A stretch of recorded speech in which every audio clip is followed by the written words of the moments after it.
So we're going to dive right in. The last 2 weeks we've talked. The first week we did sort of a broad overview of our subject matter.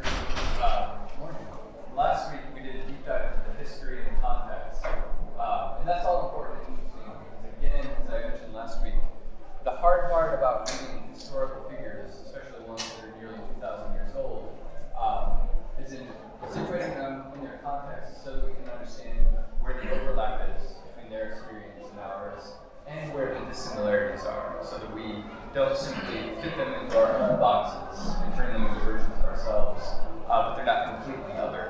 So there can be some kind of communication. But having done that, now we get to just learn from them. Spend the next 3 weeks paying more attention to the sayings of these fathers and mothers and to their actual work, and less on history, on the details, so there will still be some of that. So this week, we are going to talk about love. And we're going to ask this question. If these people, these fathers and mothers, were committed to loving their neighbor, why did they decide to do it by running away from it? And what did they learn? And what can we learn about that movement?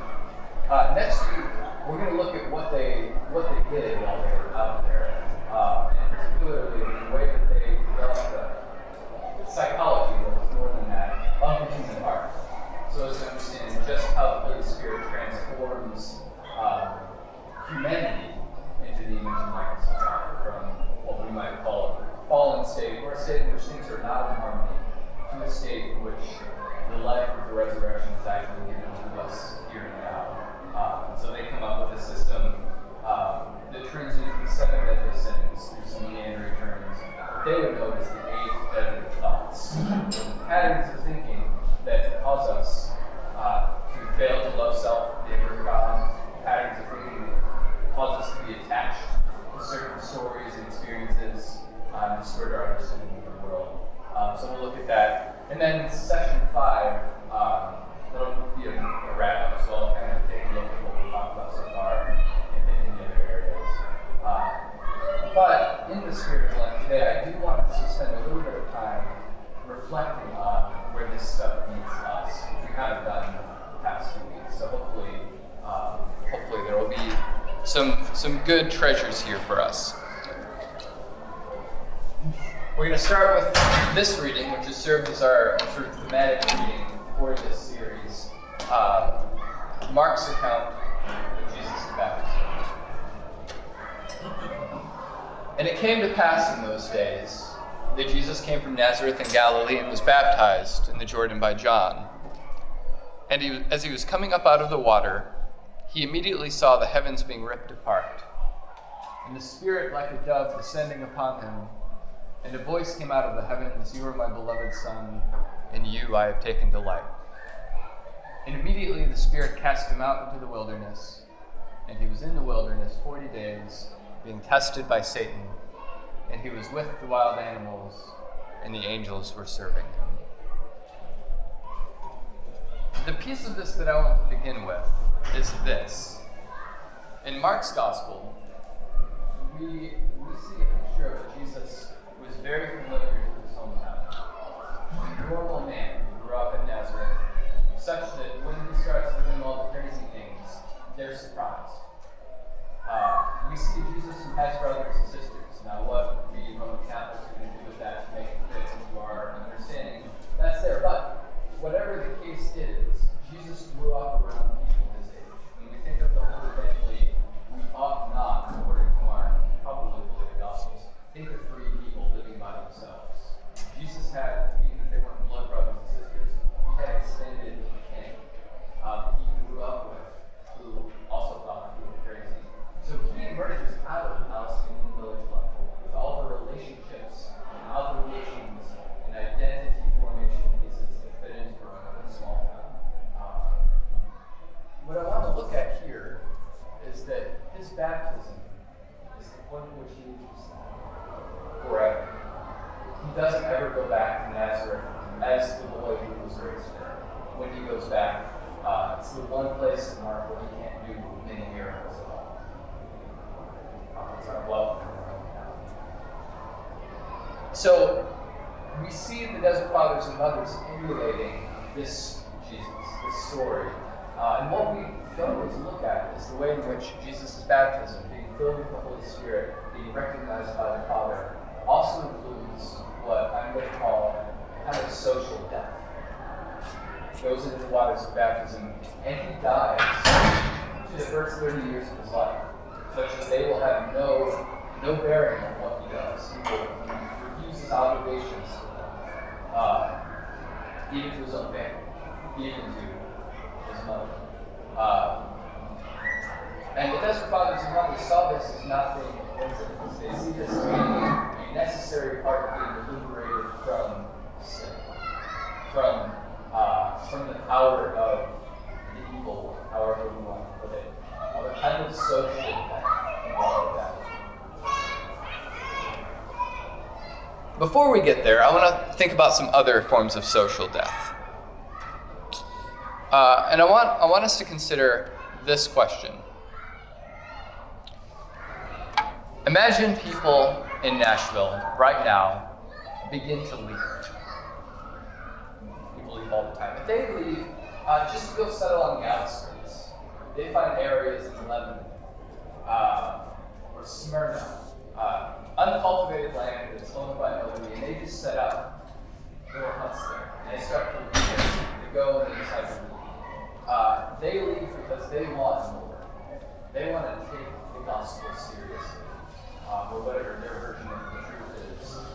Some of them live together, some of them decide to live by themselves, but they are dissatisfied with the way of life that they have commanded. So they're going to go, and they're going to do the best to live on their own. You see your grandchildren, your neighbors, your cousins, maybe a son, maybe even a spouse, who just decide to go this. They're not far. You can get there. But they're far enough. How do you respond? They don't have cell phone. You seek them out. Maybe initially. Do you convince them to come home?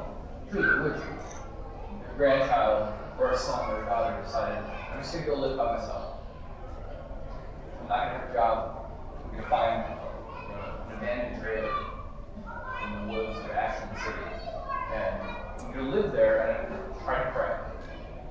And that's all I'm going to do. And I hope I have enough food to survive, but I'm not going to worry about that. I'm not going to worry about any of it. What do you do? How do you feel? Just be trouble. Yeah.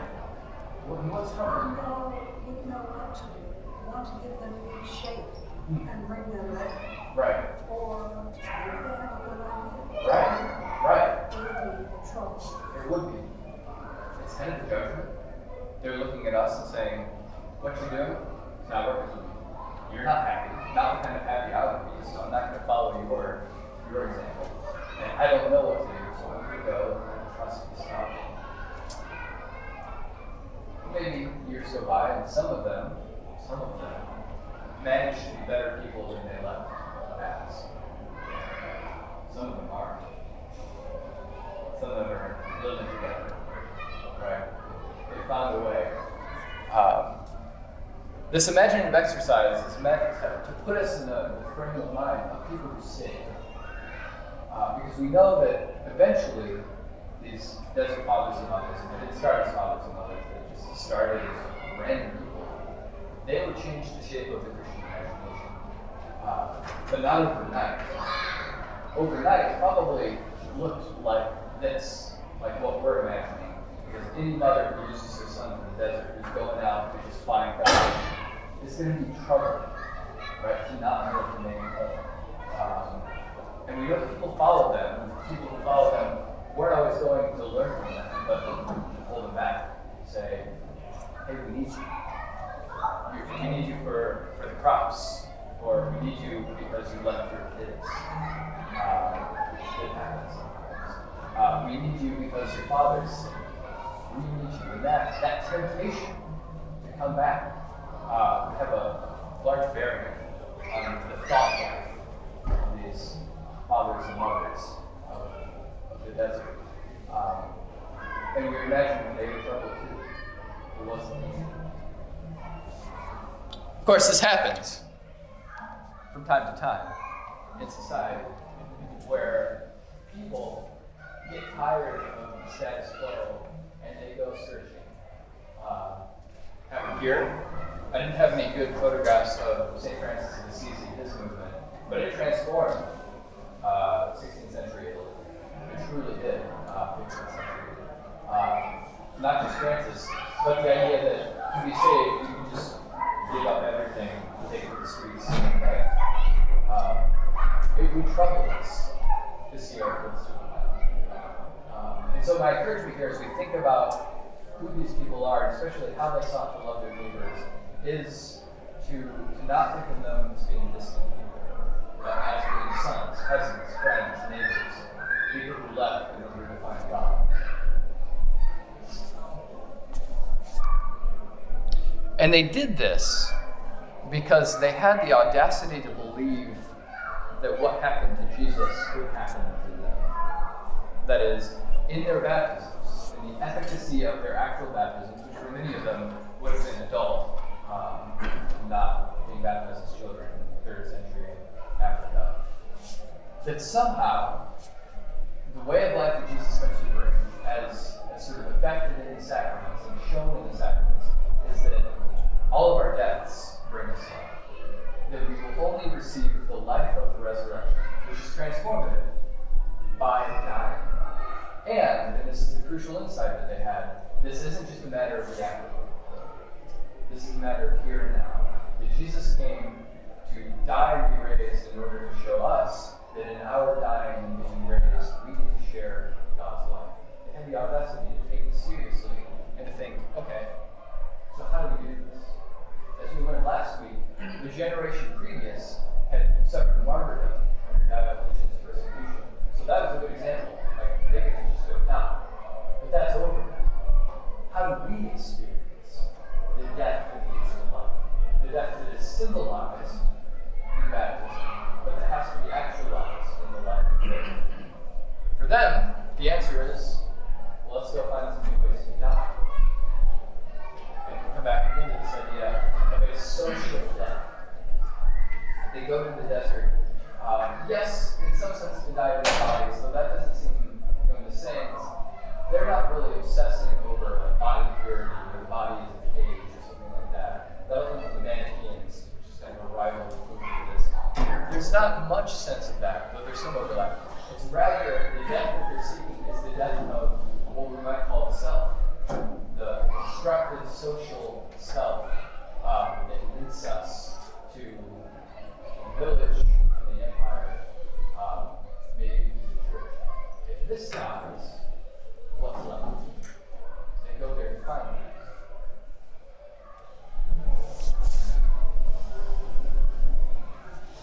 And part of the question is, if in Jesus' teaching, the commandment to love God above all things is linked, is it the same as the teaching to love your neighbor as yourself, 2 great commandments?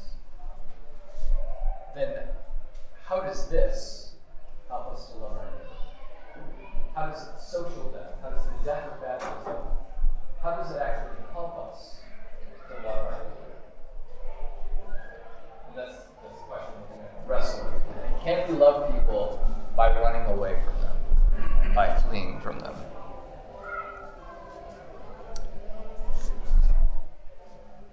Abba Anthony, the father of the Desert Fathers, though he wasn't the first, maybe the most important, had this to say: our life and our death is with our neighbor. If we gain our sister or brother, we have gained God. But if we cause our sister or brother to stumble, we have sinned against Christ. So for him, this is the heart of his understanding of what it means to be a Christian. He spent his whole life going further into the desert to avoid it. And yet, by the time he dies at age 106, people report that he is kind. He always has time for those who come to him. He has a sense of humor. he's a kid that I trust or a person that I trust my grandkids or my kids, which is not true of everyone who lives to a ripe old age. But somehow he manages this.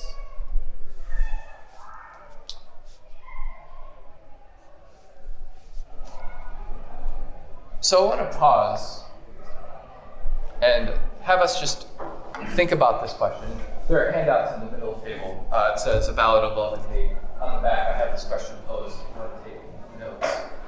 But I want us to pause for a few minutes and give this some thought. When are your relationships at your best? When are you most available to others? To be truly present to their concerns, their joys, their struggles. What gets in the way of this? It's an everyday kind of question. It could be what kind of day are you watching us? Or what season of life have you been most attentive to other people? What has gotten in the way? And maybe as an alternative, if that's not juicy for you, you're not connected to that, what's kept other people from being connected to you? Really seeing and being able to enjoy you. So just take a minute or two to think about this. If you have a pen, maybe you can jot some minutes down. But I want to think about what gets in the way.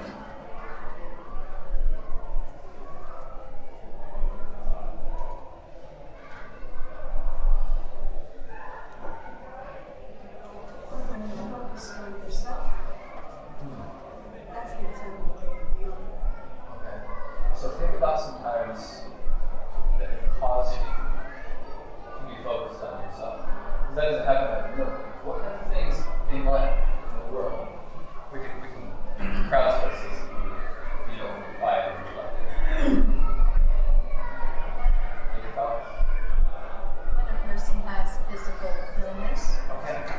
Illness, physical infirmities can keep us from being available to others.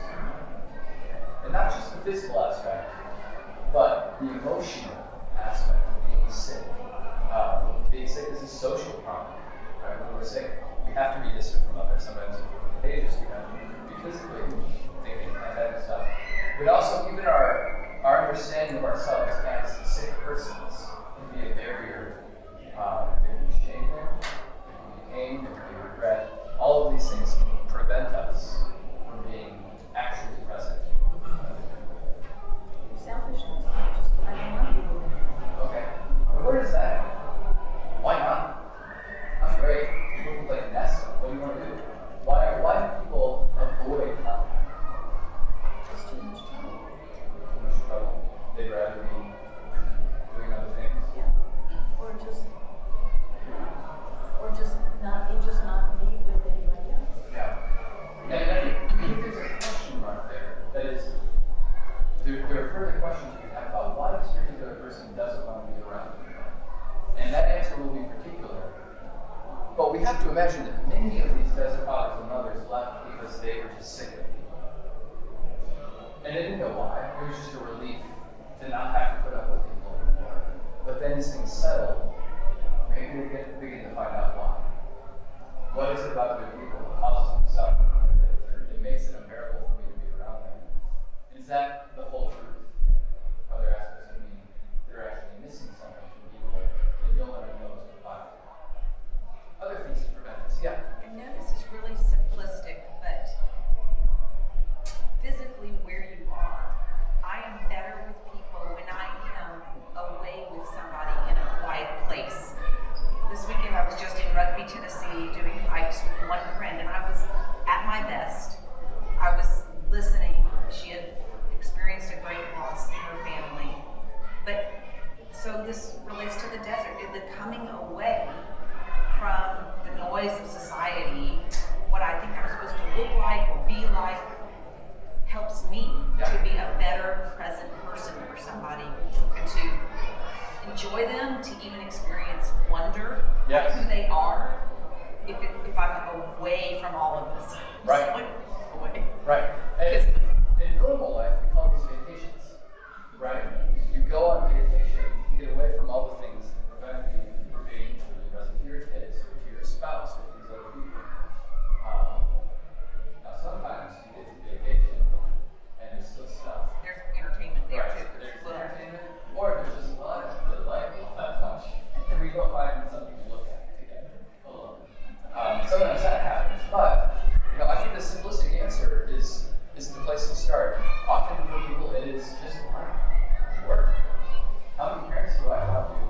don't have time to pay attention to their feelings or work. And for many of them, that's a necessity. Some of them it's not. It's more of a quality of life kind of thing. It's not strictly necessary. Yeah. Okay, so when I think about this, I think for years and years during my career, I felt like I was doing something important for a lot of people. So I didn't have time to be as present more. And although it pains me to say that, I think that was true. Yeah. Yeah. The perception that this is important. And now that's all turned around. And what's important now is what Beth said. Right. Right. So we can intellectualize this in a way, or theorize it as saying the work I'm doing benefits lots of people, sort of globally. It's important creative work, or I'm a writer. We can do this. And these things often are true, that we are benefiting people, but sometimes that means we prioritize the absent abstract masses over the actual people right now in life. Sometimes that's important.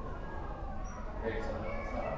I think there's times when you go or around range all your energy just by being there. And it's constant. And there's times where it's okay. I might go back in there again. Yeah. And after that today or this month, I'll go back some other time. That's good, because the kind of energy we're talking about, I think, in the 3rd or 4th century context, people would have been very sensitive to that, to the notion of energy, to be able to how things feel as revealing something that's actually going on. They might say something like, there's beauty. That is, there's something about the spiritual atmosphere of this place or this people that I don't benefit from. I don't like it. And we all know what that feels like. To walk into a room and spend a few minutes at a dinner or something and say, this is not my thing. Like, I'm feeling drained. I'm feeling sad. The psychology of the desert would say that's a spiritual problem, and there are spiritual solutions from that. And that would deny necessarily any of the other reasons for it. They would just sort of see it as more of I don't want to say aesthetic, but almost like a gestalt.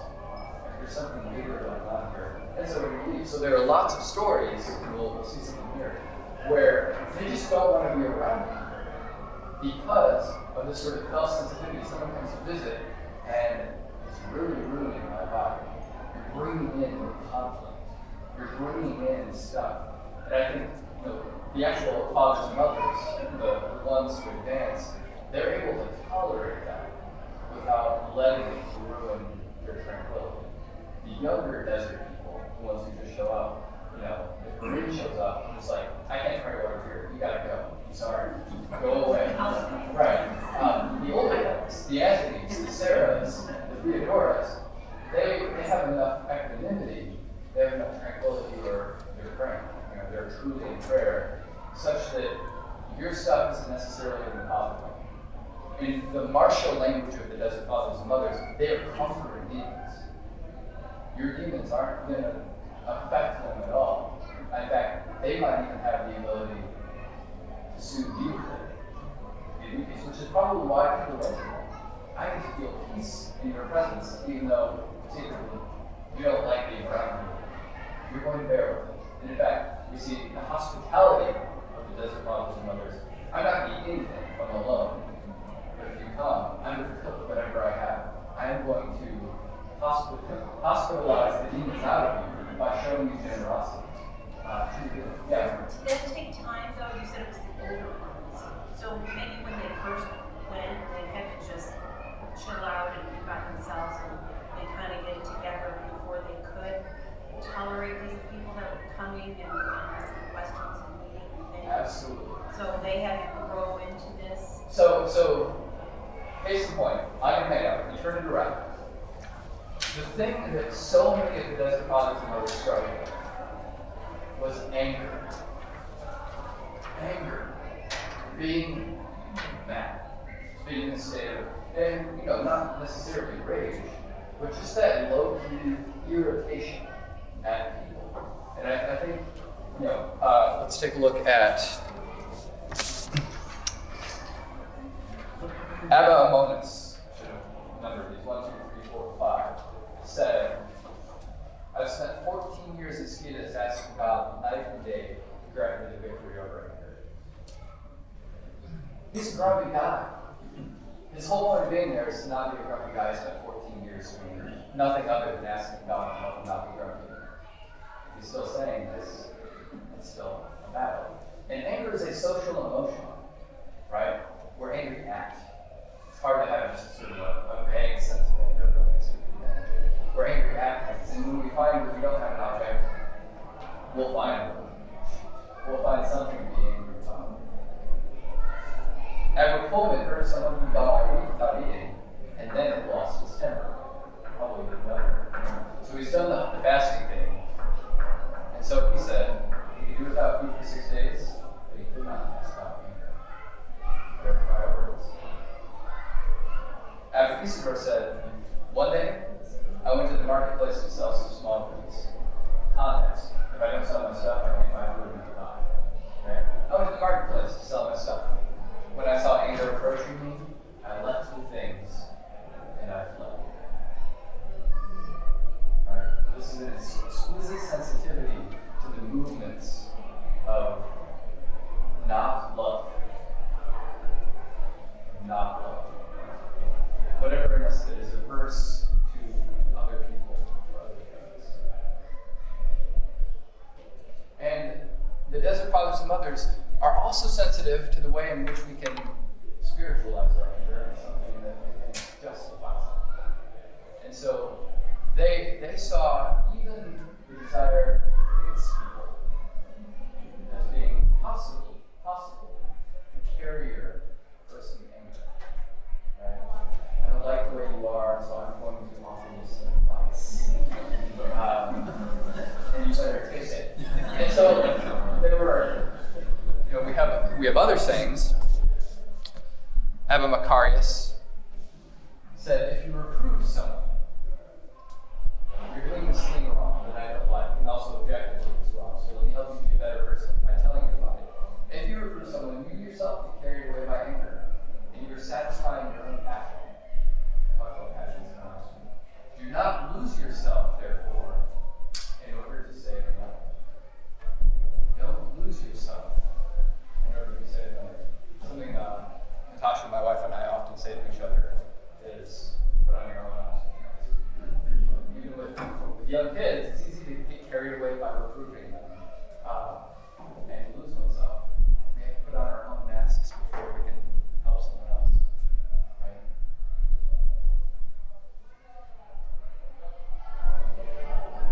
Okay.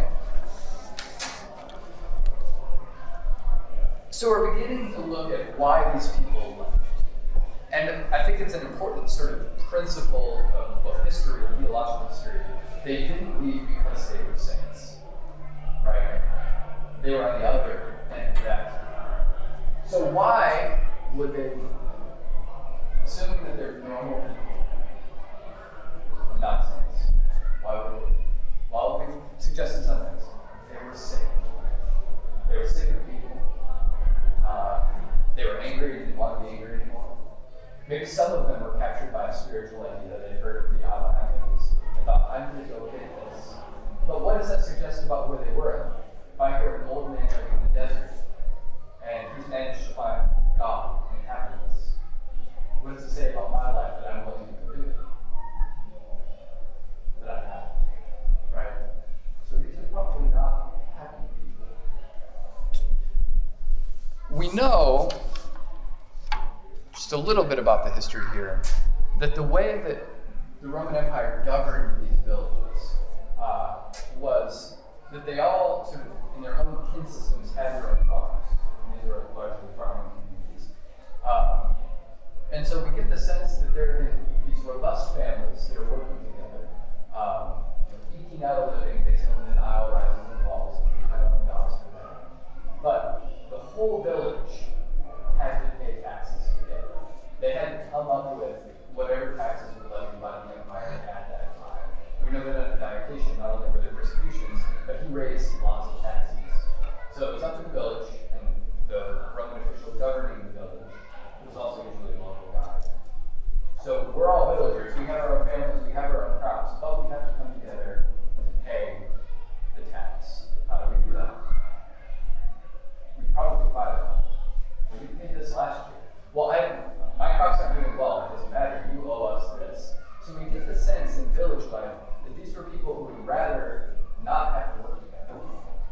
would rather do their own thing, just live according to the sweat of the brow. They're hard workers.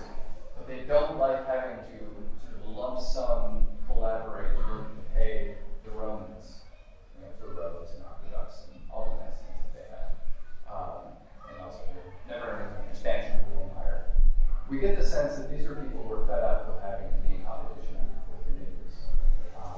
Tired of work that didn't actually bear any kind of fruit. The irony is that driven into the desert by a crisis in human relations, I can't be here without being angry all the time. They managed to form communities that lived and thrived, numbering the thousands. That is, they did in the desert what they couldn't do in the city. By giving up what their village life was, they found it in the desert. So the tensions of living in the world, for whatever reason, proved unbearable. So they leave. And what did they do? Think back to your grandson, or your neighbor, or your friend who leaves Nashville to go live in the outskirts of Donaldson. I don't know if there are outskirts there. Gotta go further out. They go out to live by themselves in a burnt out trailer. So they're living there trying to find God by themselves. What are they leaving behind? Leaving family. Okay. Security. Relationships. Work.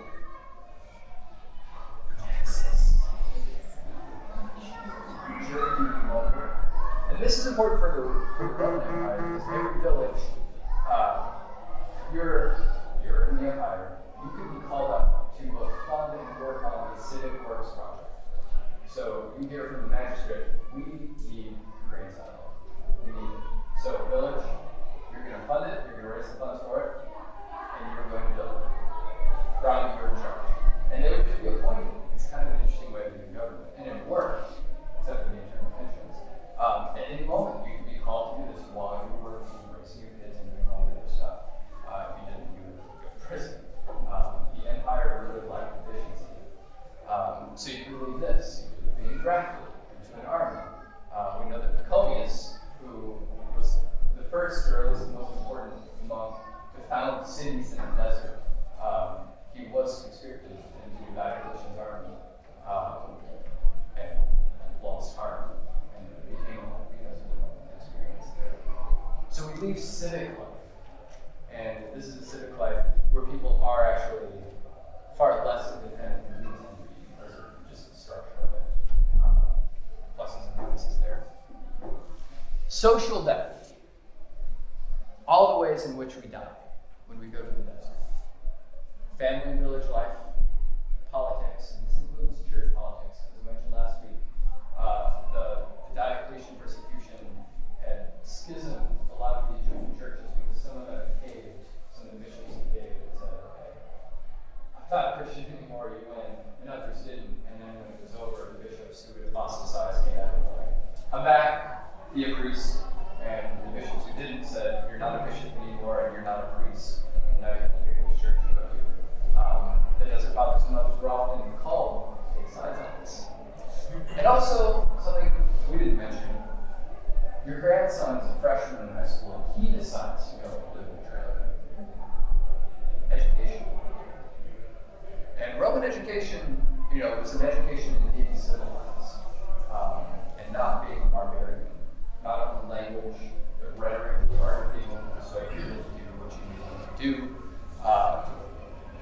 Appreciation for the arts, for being a cultivated person. This is something that Christianity picked up on and ran with. Think of Augustine, one of the finest Latin writers,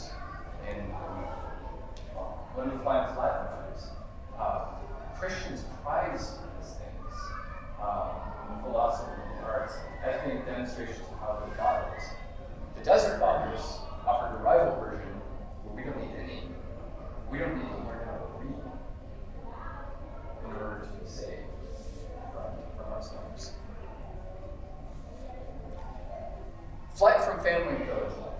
You will find, if you read the sayings of the Desert Fathers, There's lots of stuff about fornication. Greek word is porneia. It has the obvious meaning of, yes, we can get hung up on sex and think about it all the time, and we kind of need to deal with that. But in the literature, it seems like that's the young man or woman's game. That goes away eventually. Not the temptation to it, but there are more important struggles, like with anger or pride or anger. We'll talk about that more. And also, too, and this I get from Peter Brown, who's a scholar of late antiquity, who convincingly argues that the fear of fornication is not just a fear of desires in a man's way, it's a fear of where that leads. Family. So, Abba Olympius of the Cells was tempted to fornication, as one is. His thoughts said to him, "Go and take a wife." He got up, found some mud, made a woman, and said to himself, "Here's your wife. Now you must work hard in order to feed her." So he worked, giving himself a great deal of trouble. The next day, making some mud again, he formed it into a girl and said to his thoughts, "Your wife has had a child. You must work harder so as to be able to feed her and clothe your child." So he wore himself out doing this and said to his thoughts, "I cannot bear this weariness any longer." They answered, as his thoughts, "If you cannot bear such weariness, stop wanting a wife." God, seeing his efforts, took away the conflict from him, and he was at peace. It's very strange. But what it tells us is that when these monks are tempted by fornication, that temptation leads into the desire for family, for life, and that this calls them away. This is the source of not peace, but weariness. And that's a sign to them, okay, I don't want this. So leaving family obligations, the obligations to have a family for one's family, to sire children, to continue the family line, to work the fields, all these things are felt as being part of the self, part of who I am. And so they seek to die. And probably makes people angry. And so do. John, Yeah. is any of that used then as the roots of celibacy, the argument for celibacy, or is that just a completely different story? They're definitely, they're definitely intertwined. Early Christian celibacy, as I understand it, was largely, consider the status of the quote virgins, who were the closest to like early religious that we get in the early church. Women who were seeking virginity because it meant that they could be free from social obligations. That is, do not enter into marriage in a world where to belong to a man was the essence of being a woman itself. To leave that. So it's not just about the sex. It is about the social status of I don't belong to anyone for God. We still hear this rhetoric for the sisters. But here, that was a dangerous thing. We celebrated 2 weeks ago the feast of Felicity Perpetua. Perpetua was killed. She was sent to the arena because she wouldn't marry the man her father wanted her to marry. She had become a Christian, but she was not. And she thought that this entitled her to live free from these sorts of social obligations. It's her baptism freed her from these kinds of things, and she refused. And the ox couldn't gore her, so they put her with the sword instead. That's where this notion of virginity comes from. And there are lots of overlapping, especially the Manichaeans, fears of sex as being sort of a source of impurity. Like that'll all play in, especially for someone like Augustine, who had lots of experience with the Manichaeans. But in the Desert Fathers and Mothers, it was just sort of assumed that young monks, again, inclusive of men and women, would struggle with this. We have stories of monks fathering children, and sort of bringing them along in the knitting of Desert Fathers and Mothers. So it was more the conquering of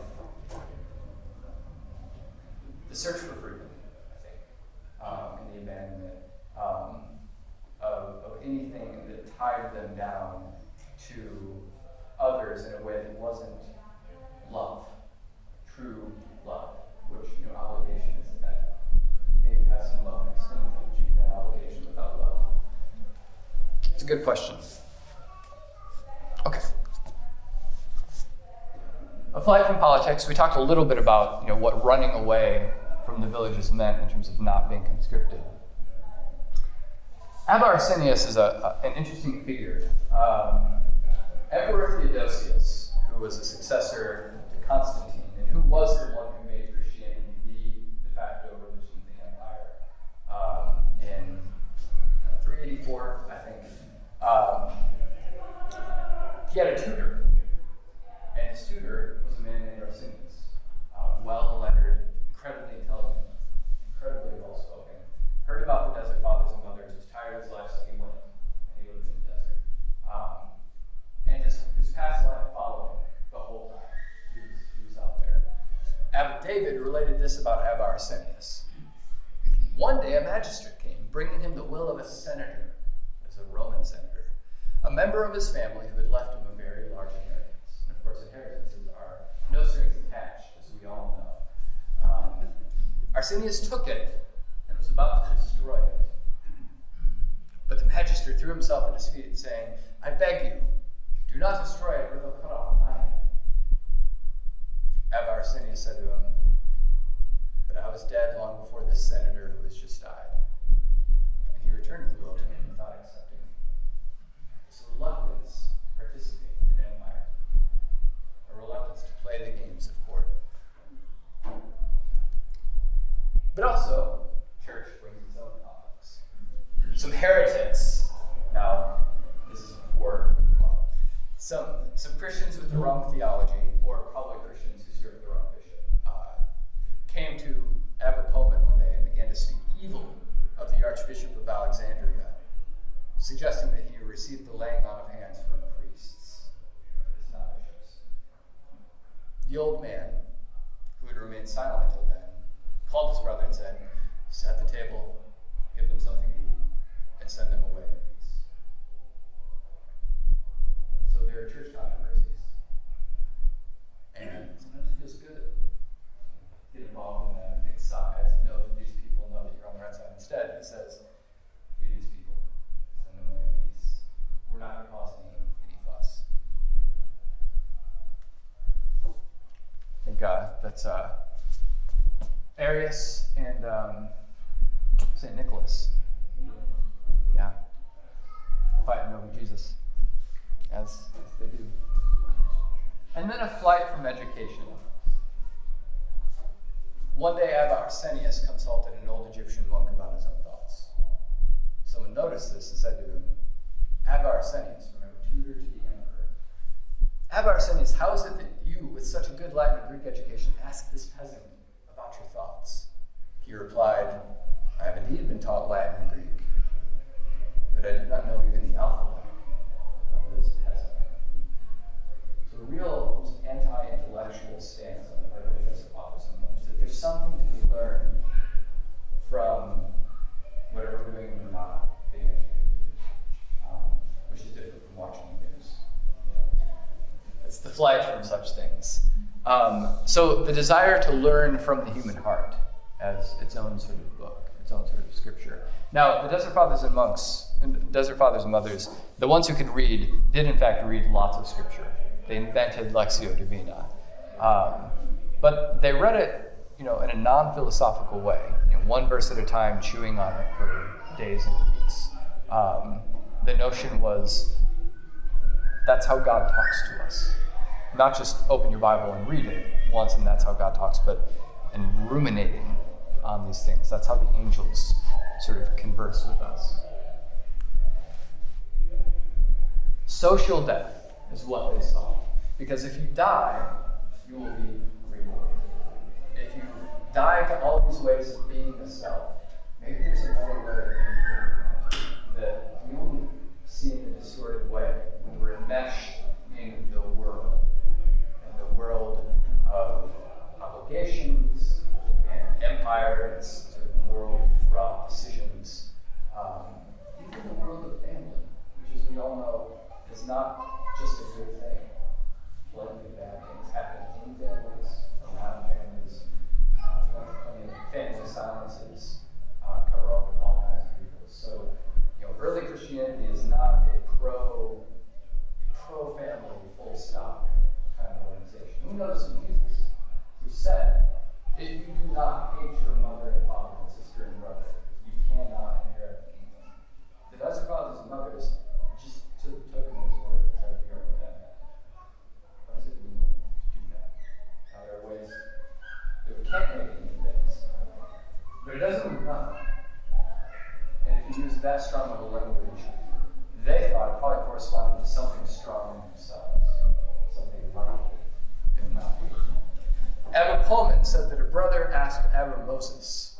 This is how these things are transmitted. So whose saying is this? Abba Pullman said that a brother asked Abba Moses how someone could consider himself as dead toward his neighbor.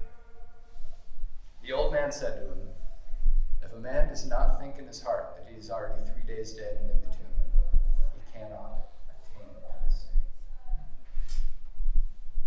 We hear from Abba Moses, and I include lots of his sayings at the bottom, that somehow to love one's neighbor, one must die to one's neighbor. And there are lots of sayings where people say, what? And there are explanations. What does it mean to die to one's neighbor? Why do we have to do this? Why do we need a social death?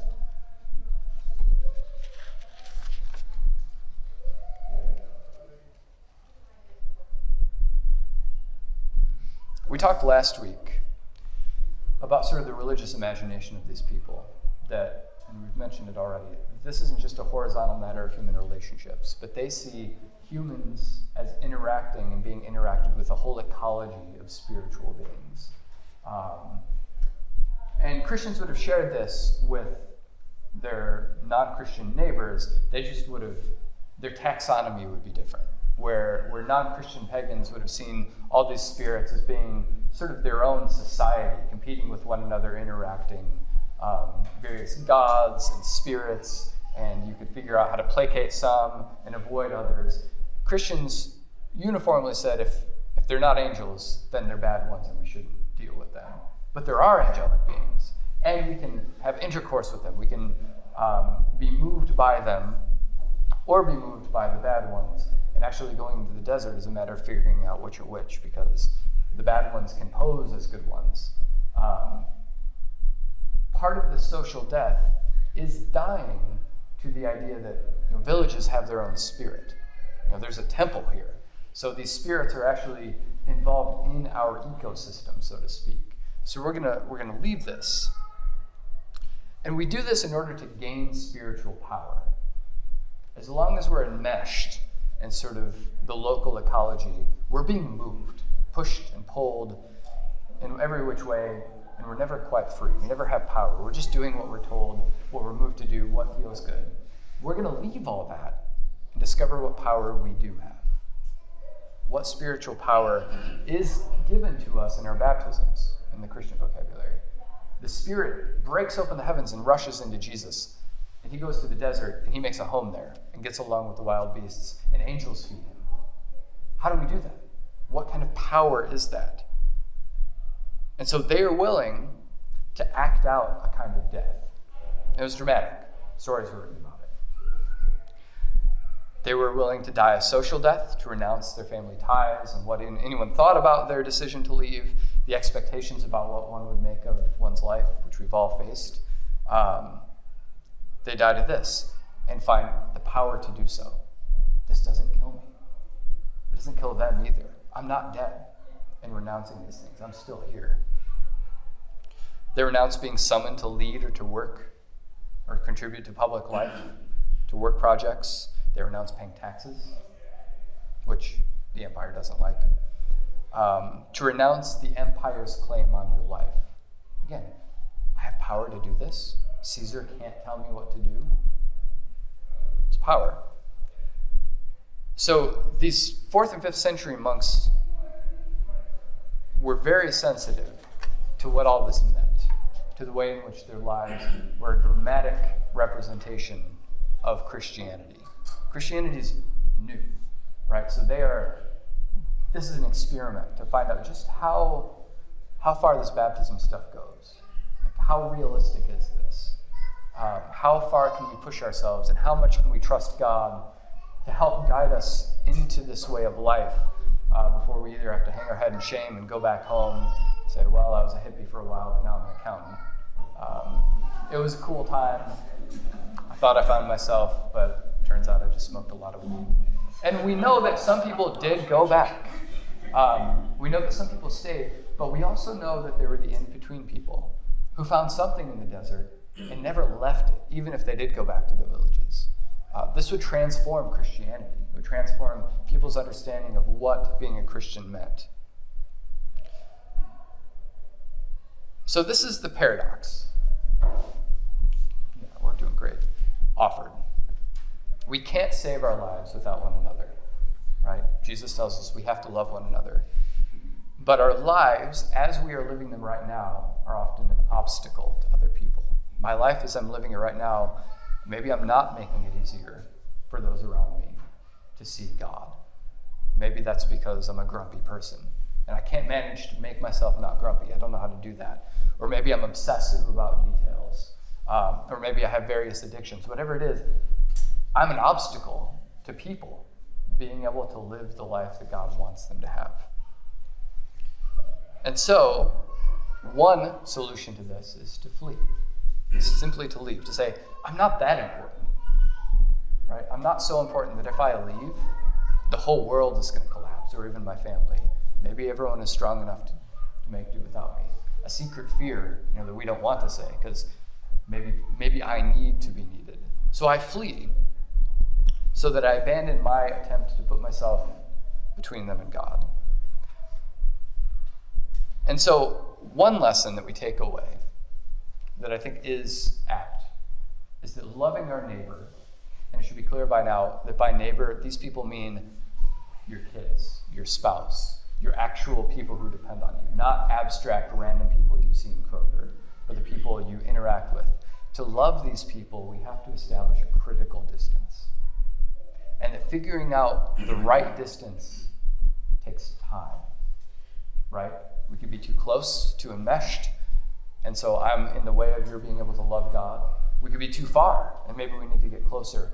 But they were willing to risk some distance to figure out just how far we need to be in order for me to love you, in order for me to actually do you good. So I'm going to quote Rowan Williams, who an excerpt of his book on the Desert Fathers I'll provide for your own reading when we're done. What if the real criteria for a properly functioning common life, for social existence in its fullness, had to do with this business of connecting each other with life-giving reality, with the possibility of reconciliation or wholeness? What if the deepest threat to life together were standing in the way of another person's discovery of wholeness by an insistent clinging to self-justification? Our success, if we still want to use that not very helpful word, would be measurable only in the degree to which those around us were discovering a way to truth and life. Let me say that again.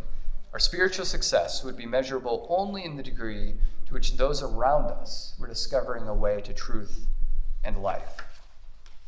And since we are not all that likely to know very much about this simply on external grounds, we might never know anything at all about our success. We'd only know the struggle and weakness out of which we attempted to speak to each other. Beyond that, who knows? We could be confident only in God's unfailing presence for us, for forgiveness, and in God's unceasing summons to us to act for the reconciliation of others. So we might see the Desert Fathers and Mothers as being extremists. We might. Just a little extreme. That's fair. But we need to distinguish between the way in which they might have been unskillful in their extremism, the way in which it actually didn't work, and the way in which their commitment just challenges us, right? Do we not like them because they're extremists and extremism doesn't actually bear fruit?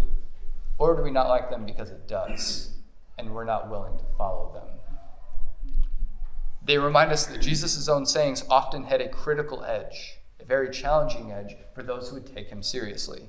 The dangers of possessing any wealth whatsoever, the dangers of not hating one's brothers, sisters, mothers, fathers, the need to hate one's own life. These are words on his lips. We dismiss these sayings. I dismiss them because their surface meaning is repugnant. And so I find the quickest way to avoid actually engaging with them. The Desert Fathers and Mothers show us a truth that learning to love involves distance, and that distance includes hate and love, and the ability to navigate between them. And introducing distance in our relationships requires love and trust. So these are people who risk their lives on the possibility that the death and resurrection of Jesus actually gives them eternal life, like now. And so there's time to figure this out. Nothing will be lost. So we may disagree on the means that they take, whether we actually move out to Deckard or wherever. But the risk is at the heart, I think, of the gospel. And if we're not taking the risk seriously, if we don't see our lives and the decisions we make as having something at stake, if it doesn't cost us anything to be a Christian, they would wonder whether we're actually living at all, or just sort of eking out the life that's been handed to us, maybe being possessed. Okay, we're going to talk more about this in terms of anger and pride and the thoughts that sort of capture us next week. But I want to just take 5 minutes, another sort of self-reflection exercise, to think about all this. The idea here is distance. That as we increase the distance between ourselves and others, we don't just mean physically, but the way in which others play a role in our stories about them. Sometimes we find that distance can actually create some necessary space. We'll talk about closeness more later, but are there any areas in your life as you think about this? We'll dedicate a few minutes of silence where maybe you could use some distance from a family or work conflict, some troubling political issue or religious issue, or some distance from expectations about how you ought to live or behave, external or internal. Distance from views about the real world and how things really are. And the question about distance isn't, are there things you want to get rid of? That's not distance. It's just increasing the space between you, who you are, who I am, and these other things. What's in between those things? Can there be more distance? Can we find God in between those things? So maybe take just 1 or 2 minutes. Think about if there are some areas in your life that you could use some distance in order to love better.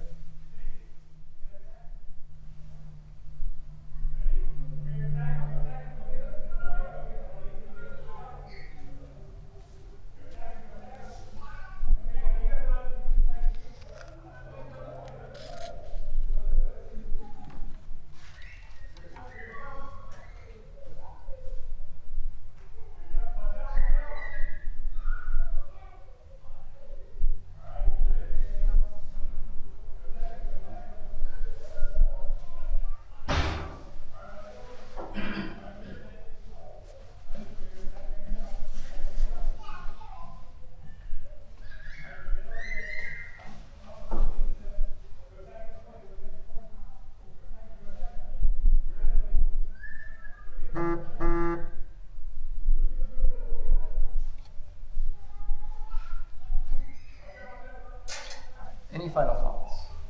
Questions? Yeah. I thought it was interesting when you read about Jesus and being baptized, and he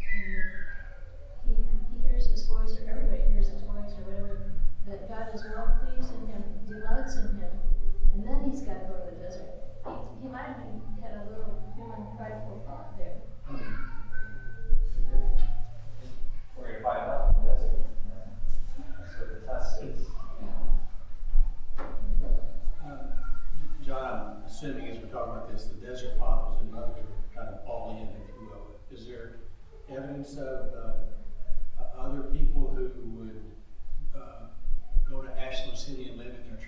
the summer and come back. And that I'm going away because I need some time and distance, but I'm not doing it permanently. Had to be the case. And in fact, we see the emergence of ascetic movements in the cities where groups of women live together and they don't work and they don't get married. They sort of live on donations, and some of them work, some of them don't. And monks do this too. So it definitely, we get the sayings because that's what's worth writing about and collecting. And the people who collect this are forming monasteries. So they're looking for something. These texts are not from nowhere. They don't fall out of the sky. And they're also texts on the way. Just because you read something in the sayings of the Desert Fathers doesn't mean you should do it. Or that it was a good idea at the time. It's just a saying that happened to be collected. And it has to be sifted through. Some of them are a lot better than others. There's a lot of misogyny there because they're so I think, yes, this is a spectrum of things. The extremes, it's like what do you call the thing that measures earthquakes? Seismograph? Yeah. Right. So the extremes tell us about what the meaning is doing. The extremes tell us about, if these villages are capable of producing these extremes, what does that tell us about normal village life? And I tend to think, the Desert Fathers as the extremes, or the fruits, the way that the spirituality propagates itself, that the real work of the Spirit is done in the normal people, the householders. Because not everyone who even reaches the extremes becomes holy. Some of them go a bit nuts. And then, 30 of them out there. Like, it's a crazy time. So I think the answer is absolutely. There's room for the in-between. And if anything, this is not, I'm not saying we should go find a bird trailer, but that we should find some way to do this, whatever this is, that it has the capacity to enliven the gospel for us in ways that actually implicate us in the story of our lives. Are our lives an imitation of Jesus being baptized and receiving the Spirit, hearing that He is the delight of His Father, and then going into the desert and finding in the desert a place that He can make His own, and only being something out of it after we sort of conquered it and made it. Can we make our lives? Can we do that? We probably won't need to, or maybe we just won't on purpose. But hopefully we can find a way to do that call. If it's for everybody, maybe it's only for a few people. Yeah. Somebody sent me a quote this week and it just sort of reminded me of, it sort of that gave me permission to not have to follow a lot of things, and I thought I'd share it because I thought, but sometimes you just have to be done, not mad, not upset, just done. Yeah, I love that. And it doesn't have to be forever, right? You can be done for as long as you need, and then we can be not done anymore. And you get the sense that some of these Desert Fathers and mothers, they were just done. They didn't know what they were going to do. They were just going to be not this. And we all have seasons like that. Sometimes we just need to be done with a job, or a project, or a relationship. And we figure out what that looks like going forward. Those are risky. One thing. I just wonder if they celebrated Eucharist. They did. We most of the time. A lot of these hermits, lived close enough to each other that they were within hands. So on Sundays, most of the villagers would gather together and they'd find some priests. Most of them avoided orders because it obligated them in ways that they felt icky about. But sometimes some of these fathers and mothers would take on the orders for the sake of the community so that they could celebrate the Eucharist. And they would also feast. The two hadn't been taken away yet. So they would have these, it wasn't like fancy because they were living in the desert, but they would feast together and celebrate the Eucharist. The ones who lived farther out probably went a while, but there was no like Sunday obligation at this time that didn't exist. It was when we gathered together with other Christians on Sundays to celebrate the Eucharist. That's what we do. That's how we organize ourselves as a social body, remind ourselves who we are. We do this. It just strikes me, this is my first joining the group. It strikes me as the rich foundation this was Oh, monasticism. Yes. In particular, the Roman. Yes. He would recommend people read all the conferences of God in Cashin, who's kind of a spiritual person. He went around everywhere and collected all, these sayings, and so then he moved these people. He was very much trying to figure out how to do this in a way that didn't drive people crazy. The way they looked at it. All right, let's close there. If you would like, I have a copy of a chapter out of a book called Where God Happens, which is a lovely book by Rowan Williams, former Archbishop of Canterbury. It's really, really delightful. So pick that up. And then any of the hangouts from the last couple weeks are here. Next week we'll talk about thoughts. Pride, vainglory, lust, gluttony, acedia, sloth,